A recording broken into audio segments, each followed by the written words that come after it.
हर हर महादेव दोस्तों आज हम बात करेंगे भगवान जगन्नाथ की। आखिर क्यों भगवान जगन्नाथ को लगाया जाता है खिचड़ी का भोग। जैसे कि आप जानते हैं, आज पूरे भारत में रथ यात्रा का त्योहार मनाया गया। कहते हैं इस दिन भगवान जगन्नाथ जी अपने भक्तों को दर्शन देने के लिए मंदिर से बाहर निकलते हैं।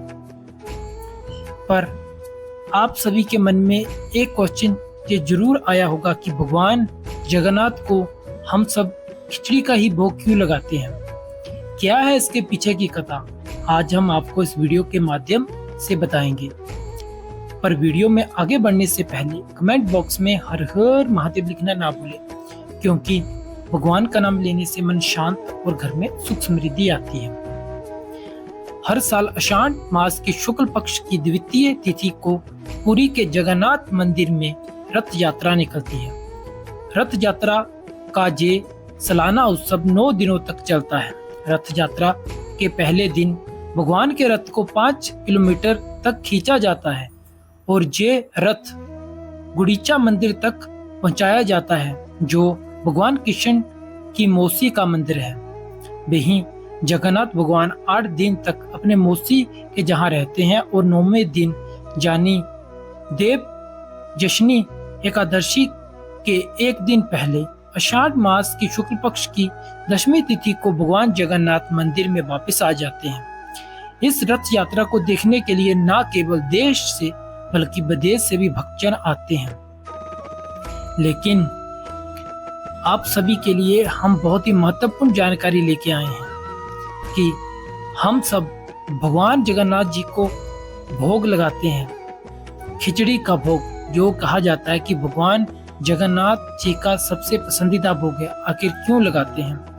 अगर आप जगन्नाथ मंदिर गए हैं तो आपने देखा होगा कि वहां सबसे पहले खिचड़ी का भोग लगाया जाता है। दरअसल इसके पीछे एक कथा बताई जाती है। बताया जाता है कि भगवान जगन्नाथ की परम उपासक भक्त थी कर्माबाई, जो भगवान को अपना पुत्र मानती थी और उसी की तरह उन्हें स्नेह भी करती थी। कर्माबाई काफी वृद्ध महिला थी, लेकिन हर रोज भगवान जगन्नाथ का भोग लगाना नहीं भूलती थी। एक बार कर्माबाई के मन में आया, क्यों ना एक बार अपने हाथों से भगवान जगन्नाथ को भोग लगाया जाए। लेकिन उनके मन में शंका थी कि क्या वह उनको पसंद आएगा या नहीं। भगवान जगन्नाथ कर्माबाई की मन की इच्छा को जान गए और वह एक दिन सुबह सुबह उसके घर चले गए और बोला कि मुझे बहुत तेज भूख लगी है, इसलिए कुछ जल्दी से बना कर दे दीजिए। तब जाकर उन्होंने झटपट खिचड़ी बना दी, क्योंकि उसको बनाने में ज्यादा समय नहीं लगता। कर्माबाई ने भगवान को खिचड़ी परोस दी और खुद पंखा करने लगी। भगवान ने बड़े चाव से खिचड़ी खाने लगे और कर्माबाई से कहा, मुझे ये बहुत पसंद आई, अब से मैं रोज खिचड़ी खाने आऊंगा। भगवान जगन्नाथ की बात सुनकर कर्माबाई बहुत प्रसन्न हुई। उस दिन के बाद कर्माबाई हर रोज खिचड़ी बना देती और भगवान भी खिचड़ी खाने आ जाते और कपाट खुलने से पहले मंदिर में वापस चले जाते। एक दिन जब कर्माबाई खिचड़ी बना रही थी, तब एक महात्मा ने देखा कि कर्माबाई बिना स्नान रसोई साफ किए बिना ही खिचड़ी बना रही है। तब महात्मा ने कर्माबाई को समझाया कि ऐसा करना गलत है। अगर प्रभु के लिए भोग बना रही हैं तो स्नान करके साफ सफाई के साथ नियमों का पालन करते हुए भोजन तैयार करें। महात्मा की बात कर्माबाई को समझ आ गई। अगले ही दिन भगवान जगन्नाथ कर्माबाई के जहां पहुंचे और खिचड़ी का इंतजार करने लगे, क्योंकि कर्माबाई स्नान व सफाई का ध्यान दे रही थी और नियमों की तरह तहत भोजन बना रही थी।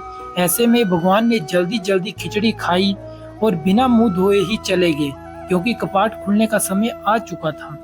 मंदिर के पुजारी ने कपाट खोलते हुए देखा कि भगवान जगन्नाथ के मुंह पर खिचड़ी लगी हुई है। जब पुजारी ने भगवान से इसकी वजह जानी तो भगवान ने सब कुछ बता दिया और कहा कि भगवान तो केवल भाव के भूखे हैं। अगर सच्चे मन से भक्त केवल पत्तों का भोग लगाए तो भी बहुत स्वाद सोने चांदी की थालियों से लगे भोग से भी ज्यादा होगा। तो स्वाद भक्त के भाव में होता है, ना कि 56 भोगों में। वह 56 भोगों से भी काफी ज्यादा स्वाद होता है। जब ये बात महात्मा को पता चली तो उसे बहुत ही अफसोस हुआ। उसने कर्मा बाई से माफी मांगी और कहा, तुम भोग पहले लगाती थी वैसे ही लगाया करो। महात्मा ने कहा, भगवान तो केवल आस्था और श्रद्धा चाहते हैं, इससे बढ़कर कोई और नियम नहीं है ईश्वर को प्राप्त करने के लिए। कुछ दिनों बाद कर्माबाई ने शरीर को त्याग दिया। उस दिन पुजारी ने मंदिर के कपाट खोले तो देखा भगवान जगन्नाथ की आंखों में आंसू है। पुजारी ने पूछा, भगवान आखिर ऐसा क्यों?